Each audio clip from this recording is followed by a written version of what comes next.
This morning on The Dish, it's quite an achievement when a restaurant becomes a dining hotspot, drawing foodies and celebrities to its tables.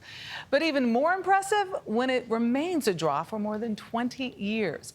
That's the case for New York's Lure Fishbar, and it's chef Preston Clark, whose cooking and the acclaim it's earned carries on a rich family tradition. So what you want to do is you want to wedge it right there. When getting a lesson in oyster shucking, right here? Yep, right there in the hinge in the back.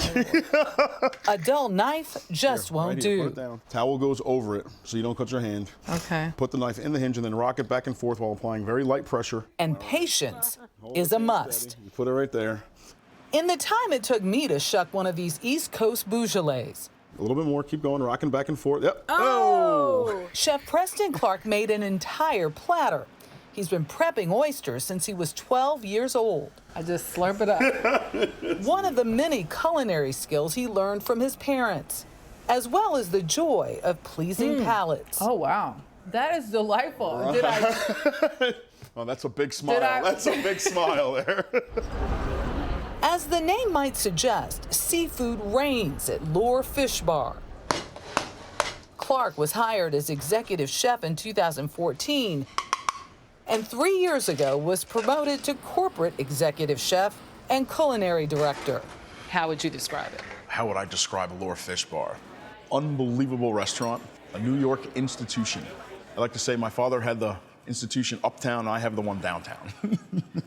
His dad was pioneering legend Patrick Clark, the first African-American chef to run Tavern on the Green and win a prestigious James Beard Award. He died when Preston was just 16 years old. He was a big man, very strict, very stern, but very loving, very joyous. What would surprise people about him? He was kind of a softie.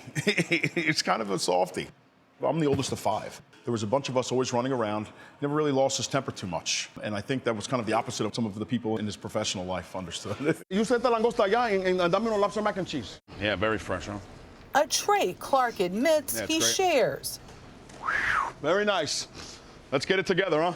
And adapted thanks to his culinary mentors, Jean-Georges, Michael LaMonaco, and Charlie Trotter. What was it that you did that impressed them? Just persistence and willing to keep your head down and keep working, taking direction, and then eventually you see results. Also getting results, making his team feel right at home. Uno Brancino, ¿tiene todas las cosas para Brancino allá?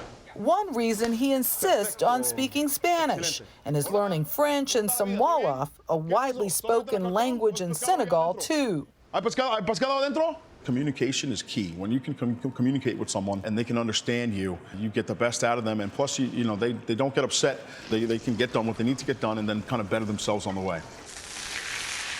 I've had pretty much no turnover. I've had the same guys for the 10 years that I've been here. And so that leadership and being able to pass down the knowledge of cooking, all the different types of techniques and all the different foods that we use is super important. Which leads to eye-popping meals like this. Once the food hits the table, I think you eat with your eyes first. Yeah, I think I want to dive in right now. There you go. Clark prepared an overflow of customer favorites. What inspired this particular display here? I was looking for a little bit of a wow factor, but I was also looking to make sure I used the entire fish. An Asian snapper over a bed of stir-fried vegetables. So it's a 2-pound snapper. Cut the fillets off, we bread it. Right before we send it out, we douse it with our sauce. Really good. Thank you. Oysters with pineapple chili relish. Lobster stuffed with blue crab and scallops in garlic chili butter. Sea urchin bucatini. I love this dish. The pasta is al dente. Topped with uni, blue crab, chilies, and lemon juice. I taste the butter and the lemon. There is lemon in it. Yes, most definitely. Oh, it is delicious. Most definitely. And crispy tuna fried rice. I think it hits a lot of different notes. Crunchy, spicy, creamy. Creamy. I want the food to kind of talk to you, not just kind of be monotone. I want it to almost speak back to you, almost like you're having a conversation with the food. I want to create a craving. Once you create a craving, it's food that people just don't stop eating. It's almost like eating. Oh my goodness, it's over. I want to order another one. The New York Times named Clark one of the 16 black chefs changing food in America. Food that's inspired by the totality of his mentors and experiences, but mostly, he says, by both his mom and dad. Seasoning is really the biggest thing from my father. The difference between good food and great food. From my mother, she has a West Indian background, so there's a lot more spice there. He cooks with a lot of heat. Peppers like Scotch bonnets and chilies from the Caribbean and Asia. So are people surprised when they get a taste of that hot flair? Right. That's kind of the point. We're looking for that pop. Thai chili, lemongrass, kaffir lime, lots of lemon juice, lots of lime juice, acid. You put inside? Still, Clark insists his food should not be considered foreign. Like I said, I'm classically French trained, so it starts kind of with the classics, and then you introduce different flavors from the different countries, and ultimately it's American food. I'm an American chef, and it's American food. That's one. Why is it important to consider it American? Americans come from so many different places, and all of them play a part in a role to make the food so great, to make the country so great, to make Lore Fishbar so great. Clark is celebrating that and the freedom now represented by its second Independence Day, Juneteenth. What does freedom in a culinary space mean to you through that tradition? Having the freedom to work your way up, to have the #1 spot, and kind of be able to have the freedom to run the restaurant.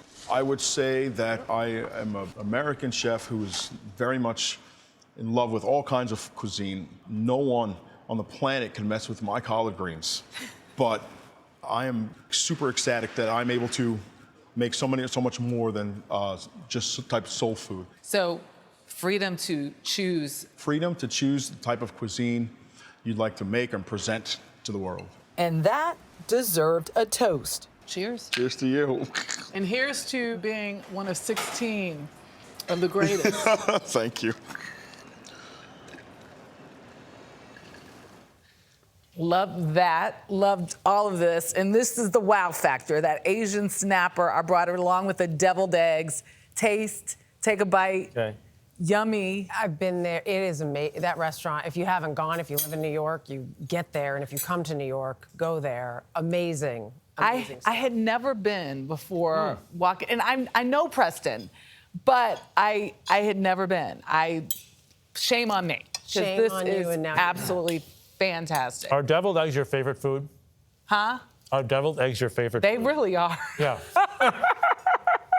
Now here's